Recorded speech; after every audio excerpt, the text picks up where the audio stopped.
happened to the world? The sky is tearing apart! Those portals keep appearing everywhere! The timeline is completely broken!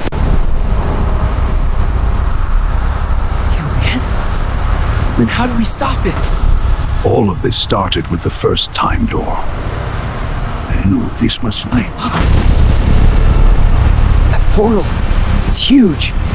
Then that's where this ends. I have to reach that portal! It's the only way to fix the timeline! Stop right there! Hold my freaking door! You get something! What?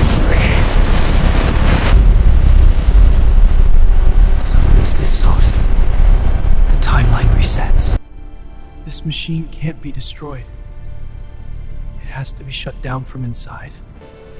If this ends the war, it's worth it. Goodbye. Wow, what is this?